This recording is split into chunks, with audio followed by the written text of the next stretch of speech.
Hi guys, welcome back to exmolex. Today we're going to be continuing the series I've been slowly adding to for the last year or so, comparing the LDS Church to the BITE model of authoritarian control. If you're unfamiliar, the BITE model was developed by cult expert Stephen Hassan to describe how cults recruit and maintain control over people. BITE stands for behavior control, information control, thought control, and emotional control. And there are many individual points under each of these control methods. If you want more information about the BITE model, I'll leave links in the description, and this video will be added to a growing playlist where I add other videos I've done comparing the LDS Church to different points on the BITE model. And as a much needed reminder, according to some of the comments that I get, just because a group lines up with one point on the BITE model, it doesn't necessarily mean that that group is a cult. It's very important to look at the whole picture, so please keep that in mind as you watch this video and others on the playlist. Today we'll be looking at a point under information control, the I in BITE model.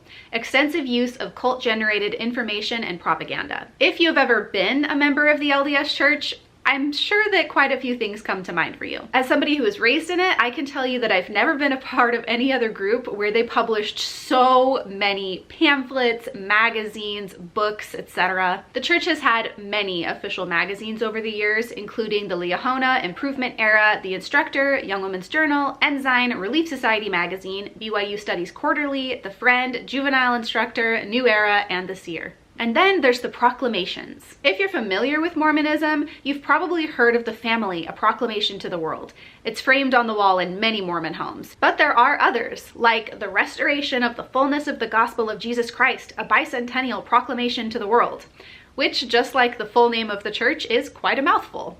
And many of them have super long names. For example, the Proclamation of the First Presidency to the Saints Scattered Abroad, the Proclamation of the 12 Apostles of the Church of Jesus Christ of Latter-day Saints, Proclamation of the First Presidency and the 12 Apostles, and Proclamation from the First Presidency and the Quorum of the 12 Apostles of the Church of Jesus Christ of Latter-day Saints. If only there was a way to shorten these things. And then there's other declarations and pronouncements like the Living Christ, which they made us young people memorize when it came out, and yes, I did memorize the entire thing, as well as the Articles of Faith, which I also memorized. Then there's the pamphlets. So many pamphlets. It's probably not possible to have a complete record of all of these. There have just been so many, and I'd be willing to bet that most of them were created specifically for the youth. There's these books, The Teachings of the Presidents of the Church, which are published about every modern prophet the church has ever had, and that's not to mention books written or compiled by prophets and apostles. If you ever reach a position of high leadership in the church, it's basically a given that you'll have a book deal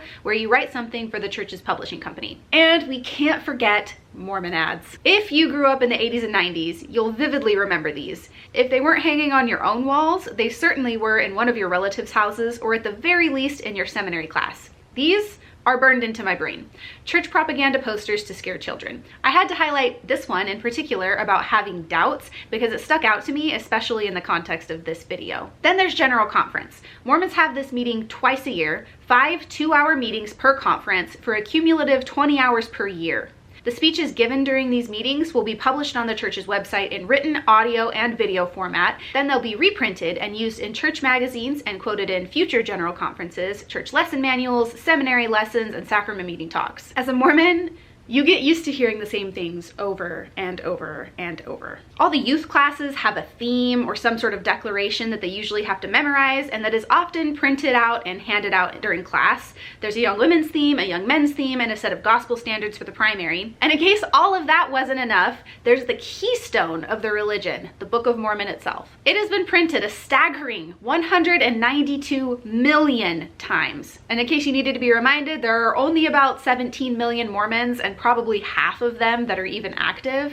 It makes you wonder how many of these copies end up in the trash. And it's also interesting considering how special and sacred many Mormons believe the Book of Mormon to be. In my own ward, when I was growing up in the church, there were many members who would never put their Book of Mormon on the floor, and they would chastise you if you were putting yours under your chair. The church also has its own social media accounts, including Facebook, Twitter, YouTube, and Instagram. And that's not only for the church as a whole, but also each one of those different accounts individually for each and every one of the 12 apostles. So does the Mormon Church generate and use propaganda extensively? Absolutely. Does this make them a cult? Not necessarily. Remember, this is just one little point on the BITE model. It's important to look at the bigger picture and decide for yourself.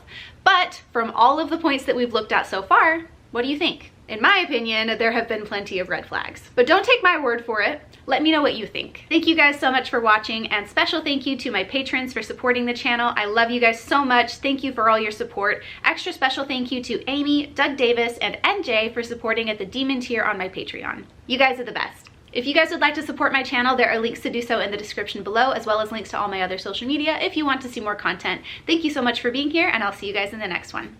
Bye!